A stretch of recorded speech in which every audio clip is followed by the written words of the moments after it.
तर बातमी सविस्तर आहे। फडणवीसांकडे सुविधांची तक्रार करणाऱ्या विद्यार्थिनीला नोटीस पाठवण्यात आलेली आहे। ट्रेनिंगला नोकरी दर्शवून विद्यार्थिनीला सावित्रीबाई फुले वसतिगृहाबाहेर काढण्यासाठी नोटीस बजावलेली आहे। गरीब शेतकऱ्यांची मुलगी आकांक्षा उके हिला आज सोडावं लागणार आहे हे वसतिगृह।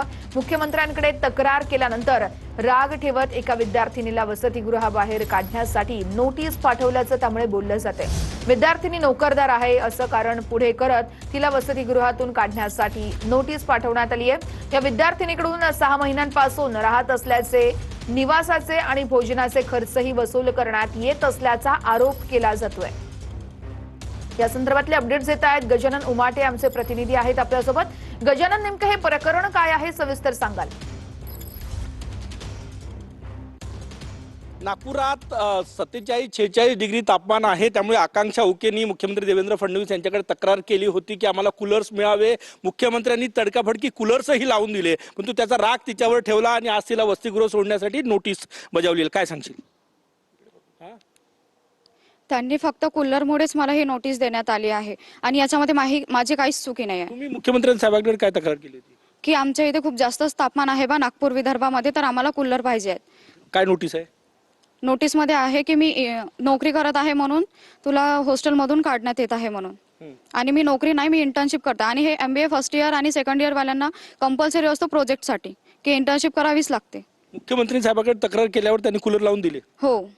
राग कशाचा आहे तुझ्यावर? ते कूलरसाठीच की तुम्ही तिथे गेलेत बा म्हणून। तिथे कशाला गेले मला न सांगता, आणि त्यांच्याकडे आम्ही मीटिंग वगैरे घेतली तर ते स्वतःच म्हणत होते की कूलर इथे लावण्यात येणार नाही आहे, अगर तुम्हाला नसेल पटत तर तुम्ही घरी चालले जा। असं कोण म्हटलं? पाटील मामनी, हॉस्टेलच्या वार्डन आहे त्या? हो। आज तुला हॉस्टेल डोळ्यात अश्रू आहे, घरून पैसे कसे भरणार तू? वडील काय करतात? शेती करतात। मग कसे पैसे भरणार? नाही माहिती।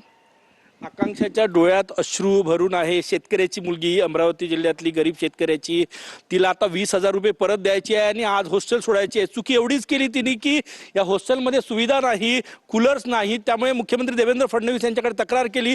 मुख्यमंत्र्यांनी तडकाफडकी दखल घेतली, कूलर्सही लावले, परंतु तिला कूलर्स ज्या रूममध्ये आहे तिथनं तिला टॉप फ्लोअरला शिफ्ट करण्यात आलं जिथे कूलर्स नाही असं ती सांगतायत, आणि टॉर्चर केल्याचा आरोपही तिने केलेला आहे। तिला काल नोटीस बजावली, तिची परीक्षा सुरू आहे आणि आज तिला तिचं वसतिगृह सोडायचं आहे।